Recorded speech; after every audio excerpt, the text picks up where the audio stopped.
आप किसी से मिलने आए हैं श्रीमान? क्षमा कीजिएगा, मैंने आपको पहचाना नहीं। देवराज पुरोहित। तो आप ही हैं श्री देवराज पुरोहित जी। आइए हमारे कार्यालय चलते हैं।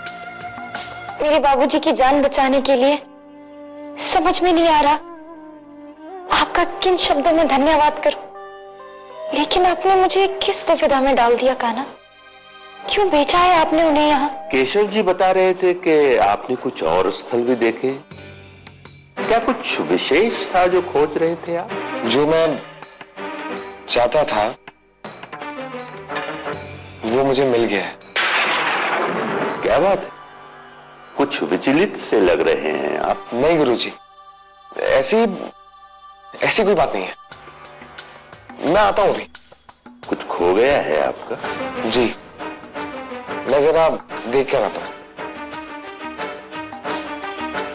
कार्यालय में अतिथि आए हैं, उनके लिए जलपान लेकर जाओ। जी? मैं? कोई समस्या है? नहीं, मैं तो शीघ्र स्नान ध्यान करके रसोई घर पहुंचो। जी। राधिका कहाँ है बेटी? वो गुरुजी दोपहर का भोजन तैयार कर रही है। उसे यहाँ आने के लिए कहना। जी। मैं चाहता हूँ देवराज पुरोहित जी को ये आश्रम वो दिखाए। गुरुजी तुम्हें बुला रहे हैं, उन्हें तुम्हें कोई महत्वपूर्ण दायित्व सौंपना है। चलो।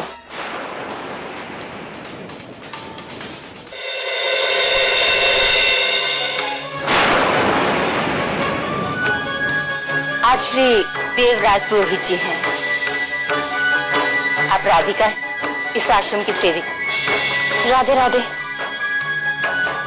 स्वामी जी चाहते हैं कि आप इन्हें हमारा आश्रम दिखाएं और इस आश्रम से संबंधित इनके जितने भी प्रश्न हैं उनका जवाब देना है।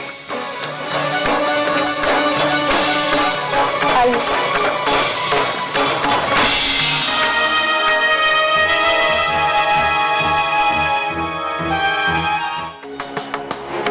कहिए राजपुरोहित जी, कुछ काम था? मैं तुम्हें ले जाने आया।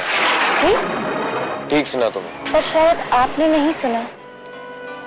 मैं यहाँ एक सेविका हूँ। हर बंधन तोड़कर मैंने यहाँ दीक्षा ली है। अब कृपया करके यहाँ से चले जाइए।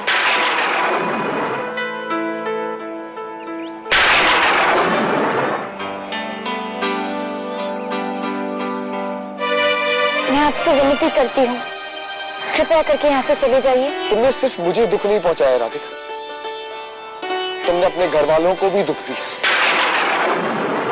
बाबूजी को दिल का दौरा पड़ गया। हम सब लोग इतने परेशान हैं, जानती भी हो तुम। तुम्हारे हर निश्चय को, हर फैसले को मैंने माना है, लेकिन अब नहीं मानूंगा। तुम्हें मेरे साथ चलना ही होगा। तुम्हारी जगह तुम्हारे घर में है, यहाँ नहीं। अब यही मेरा घर है। मुझे यहाँ कोई परेशानी नहीं है। मैंने पहले भी अपना जीवन भगवान की सेवा में बिताया है और यहाँ पे भी यही कर रही हूँ। और यही मेरा धर्म है और यही मेरा कर्तव्य। जैसे आपका धर्म है अपनी पत्नी को सुखी रखना, इसलिए आप अपनी पत्नी के पास लौट जाइए। तुम मुझे किसके पास लौट जाने के लिए कह रही हो? तुम जिसे मेरी पत्नी समझ रही हो वो मुझे छोड़कर जा चुकी है। विशाखा घर से भागकर मुंबई चली गई। तुम्हारा बलिदान, मेरी कुर्बानी सब बेकार हो गई है। तो फिर ये सब तुम किसके लिए कर रही हो? तुम्हें वापस आना होगा राधिका, उस घर में जहां तुम्हारी जरूरत है। लौट आओ राधिका, मेरे साथ वापस चलो।